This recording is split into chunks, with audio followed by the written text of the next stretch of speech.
MPO শিক্ষকদের জন্য সুখবর। এমপিও শিক্ষকদের দীর্ঘদিনের একটি সমস্যা, যথাসময়ে বেতন না। অবশেষে সে সমস্যার সমাধান হতে যাচ্ছে। এমপিও শিক্ষকদের জন্য চালু হতে যাচ্ছে খুব শীঘ্রই ইএফটি। আর এ নিয়ে একটি প্রতিবেদন তৈরি করেছে দৈনিক শিক্ষা.com। চলুন দেখে নেওয়া যাক উক্ত প্রতিবেদনটি। তো এই প্রতিবেদনটি শুরু করার আগে ছোট্ট একটি রিকোয়েস্ট, আপনি যদি আমার চ্যানেলে নতুন হয়ে থাকেন এরকম ভিডিও পেতে অবশ্যই চ্যানেলটি সাবস্ক্রাইব করে সাথেই থাকুন।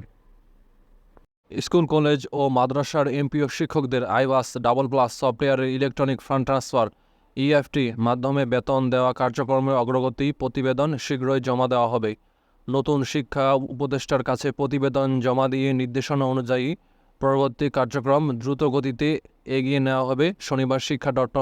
শনিবার শিক্ষা.comকে এমনটাই জানিয়েছেন শিক্ষা মন্ত্রণালয়ের সংশ্লিষ্ট কর্মকর্তারা।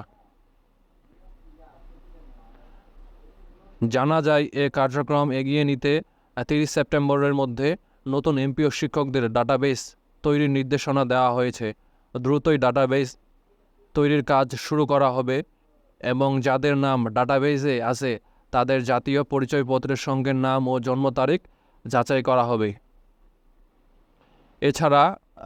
এছাড়া দৈনিক শিক্ষা.comের সঙ্গে আলাপকালে শিক্ষা মন্ত্রণালয়ের সিনিয়র সহকারী সচিব মোহাম্মদ তৌহিদুল ইসলাম জানিয়েছেন, সরকার পরিবর্তন হয়েছে বলে এ কার্যক্রম পেছাবে এমন কোনো সম্ভাবনা নেই। শিক্ষা মন্ত্রণালয় অনেক আগেই এ উদ্যোগ নিয়েছিল, এখন বরং দ্রুতই এ কাজটি এগিয়ে যাবে। এদিকে আইবাস ডাবল প্লাস সফটওয়্যারের প্রতিনিধি যুগ্ম সচিব ডক্টর মোহাম্মদ হোসেন জানান, শিক্ষকদের জাতীয় পরিচয়পত্রের সঙ্গে নাম এবং জন্ম তারিখ মিল থাকতে হবে। মিল না থাকলে বেতন দেওয়া সম্ভব হবে না।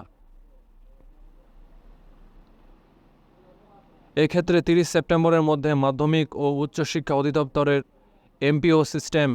এমপিও সিস্টেমে সংরক্ষিত সব শিক্ষক কর্মচারীর তথ্যের সঙ্গে এনআইডির তথ্য সংযুক্ত করে ডাটাবেস তৈরির কাজ শেষ করতে হবে।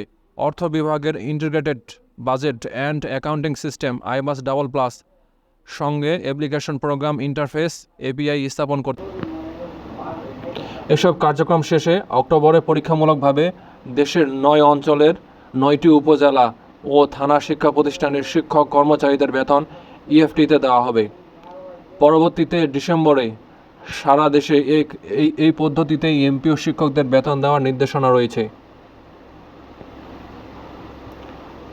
2025 খ্রিস্টাব্দের জানুয়ারি থেকে ইএফটি ছাড়া কোনো এমপিওভুক্ত শিক্ষা কর্মচারীকে বেতন দেওয়া হবে না বলে সিদ্ধান্ত রয়েছে।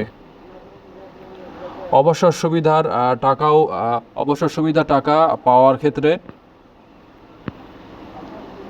আইবাস ডাবল প্লাস সিস্টেমের সঙ্গে এমপিওভুক্ত শিক্ষক কর্মচারীদের কল্যাণ ট্রাস্ট ও অবসর সুবিধা বোর্ডের সিস্টেমের অ্যাপ্লিকেশন প্রোগ্রাম ইন্টারফেস এপিআই সংযোগ করতে হবে।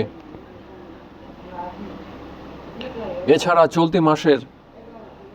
চলতি মাসের মধ্যেই এমপিওভুক্ত শিক্ষক কর্মচারীদের কল্যাণ ট্রাস্ট ও অবসরের সুবিধা বোর্ডের নামে আলাদা প্রজাতন্ত্রের সরকারি ব্যক্তিগত হিসাব খুলতে হবে। অবসরপ্রাপ্ত শিক্ষক কর্মচারীদের কল্যাণ সুবিধা দেওয়ার বিষয়ে যাদের অ্যাডভাইস ইতিমধ্যে ব্যাংকে পাঠানো হয়েছে তাদের এই পদ্ধতিতে পরিশোধ করা হবে। ইএফটি চালুর আগে নতুনভাবে ব্যাংকে কোনো অ্যাডভাইস পাঠানো যাবে না।